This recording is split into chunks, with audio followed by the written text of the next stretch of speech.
5 Little Peppers Abroad, written by Margaret Sidney. Chapter 14. The Island of Marken. When the boat was nearing the island of Marken, the little yellow cheese had been presented with all due formality to one of the sailors who had been especially kind in the matter of securing good seats for Mr. King's party, Polly and Phronsie having had a whispered conference in a retired nook to come out of it bright and smiling. "And now it has made 2 people happy, Phronsie," Polly had said, when the presentation was well over, and she ended up with a kiss. "It made me happy in the first place just because you thought of me, and then just think, Pet, that poor sailor, how glad he will be to take it home." "Will he, Polly?" asked Phronsie in a rapture. "And do you think he has got any little girls?" "Perhaps so," said Polly, "and at any rate he can eat it himself, and he looks hungry enough." "I'd rather he had some little girls, Polly," said Phronsie thoughtfully, "and have him give them each a piece." "Well, maybe he has some. We'll think so, anyway," Polly answered. "Oh, see, Jasper is calling us." To be sure, there he was on the other side of the boat nearest Marken, with a big group of passengers, intently watching the Marken children running along in their clacking sabots on the high bank, and holding out their arms, singing something all the while in a shrill, high key. "They want some stewivers," cried Jasper. "Come, Polly and Phronsie, let us toss them some." Whiz, spin, went the coins, to fall into the thick, stubby grass on the bank. The children, stopping their song in mid-air, scrambled and sprawled all over each other in their efforts to secure the coveted money, so Jasper and Polly threw the bits next time in the other direction. Then there was a shout and a rush, and the same thing was repeated, till only a tangle of arms and legs could be seen. But some one of them always got the money. "Dear me, they've eyes just like birds," exclaimed Parson Henderson. "To think of finding anything in that thick grass." "Let them alone for that," laughed old Mr. King. "Their wits are sharpened by practice." "Look out, Phronsie!" exclaimed Jasper. "Your swivers went into the water. Here, I'll hold you up, then you can throw it farther. There you go," swinging her to his shoulder. "Now then," he guided her hand, and away spun the coin. "It did, it did!" crowed Phronsie from her high perch. "It did, Jasper, go right straight down in the grass, just like yours and Polly's." "So it did, Pet. Well, now, here is another." "There's a little girl back there, and she hasn't any," mourned Phronsie. "Oh, dear, I want to give her some." "To be sure," said Jasper. "Well, we must give her some, and that's a fact." The small girl kept on at a dog trot along the bank, her eyes fixed on the wonderful people who tossed out such magic wealth, and holding out her arms and singing her shrill song. But when the money was thrown, she was always a bit too late, and the other children, scrambling and scuffling, had pounced upon it and had made off with it. "Here, you boys, keep away, you've had enough. We're going to give this to the little girl," Jasper shouted to them as they threw coin after coin. "They don't know what you are saying, my boy," said old Mr. King, laughing heartily at the performance, "and they wouldn't mind you in the least if they did." "I suppose not," said Jasper in chagrin. "Oh, the mean little beggars." "Hold up your apron!" screamed Polly to the little girl. "That's a good idea," said Jasper. "Why didn't we think of it before?" "She won't understand any better than the boys," said old Mr. King. "You forget, children, that these youngsters don't know our language." "What a bother," exclaimed Jasper, "it is to have so many different languages anyway." "And she hasn't any apron, Polly," corrected her mother. "That is her brown gown." Polly was already going through the motions of holding up an imaginary apron. And at last the little girl understood, by gestures, what she could not possibly get into her head by words. So she picked up the skirt of her gown in her sturdy little fists, and 1, 2, 3 clinking coins fell safely into it. But the boys, racing along in advance, soon discovered this successful trick, and completely swarmed around her, howling dreadfully, so she hastened off, happy in her prize, which she huddled up in her gown as she ran. "Isn't this just richness?" exclaimed Polly, gazing all about her in ecstasy. "Oh, Jasper, what pictures we'll take! And do see that woman's cap, and those pothooks of hair over her eyes, and that funny, long, dangling curl." "Take care, Polly, you almost stepped off backward down the bank," warned Adela. pulling her back as they got off the steamboat and stopped a bit to look around. "Dear me, did I?" said Polly. "Well, it's enough to make any one step backward to see such funny clothes, and they are haymaking, Adela Gray, as sure as you live." "Didn't you suppose they would be?" answered Adela composedly. "Why, that's one of the things I specially wanted to see." "Yes, so did I," said Polly. "Well, it's too splendid for anything. I'm going to begin to take pictures right straight off." Then she stopped and looked at Adela. "You may first," she said.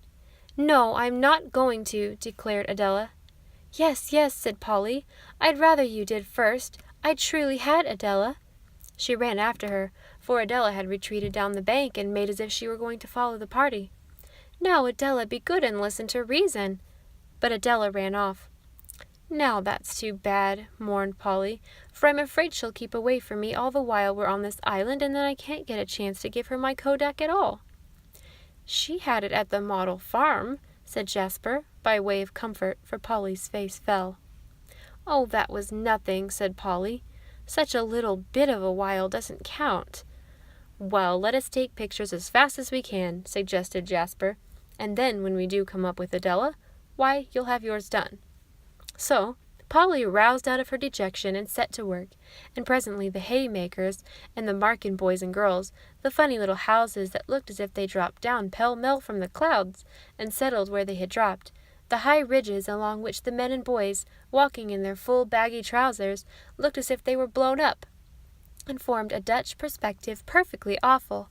All these queer, delightful things were presently imprisoned in the two kodaks. Jasper looked up. "There, that's my last picture," he declared, "at any rate for now." "Oh, one more. I must get a good picture of those girls raking hay." Polly ran off a few steps and sat down on a log to focus. The Markin girls happened to look up, and immediately whirled around and presented their backs to her. "Oh dear, how hateful!"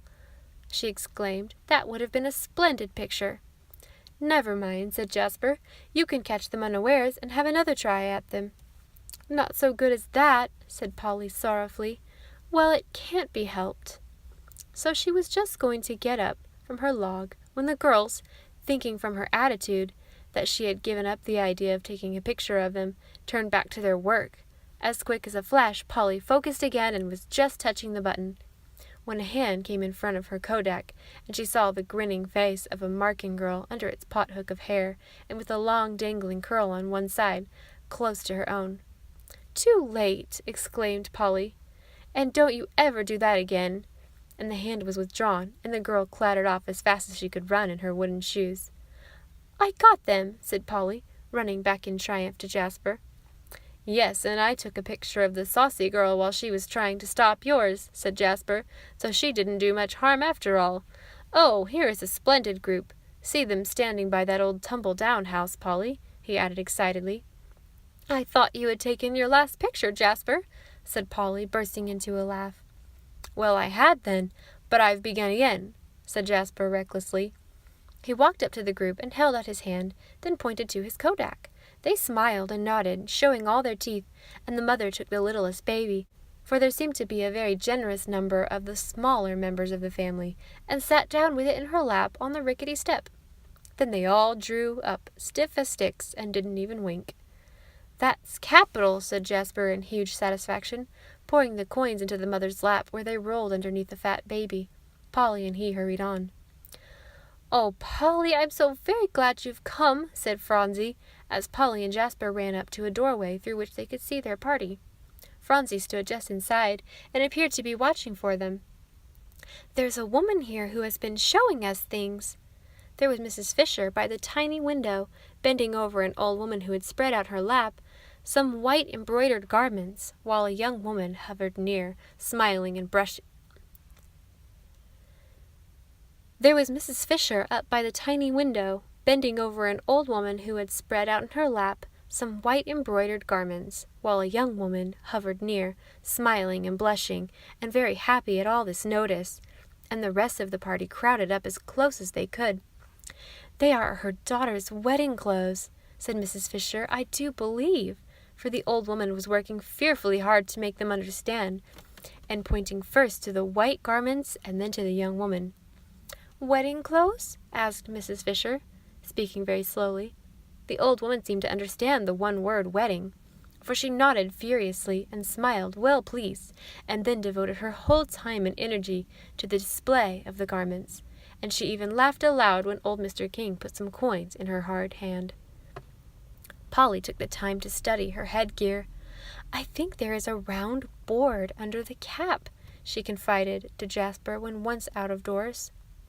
How else could they be pulled so tight? And they look as hard as a drum. I didn't investigate, he said, laughing. I'll leave that to you, Polly. Well, it's funny anyway, she said, that all the women and girls dress alike in those queer gowns in 2 parts, and those embroidered jackets over their waists, and those caps and horrible pot hooks and long curls.